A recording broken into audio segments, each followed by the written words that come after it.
ولمن خاف مقام ربه جنتان فبأي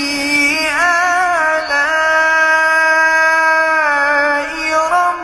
ربكما تكذبان ذواتا أفنان فبأي آلاء ربكما تكذبان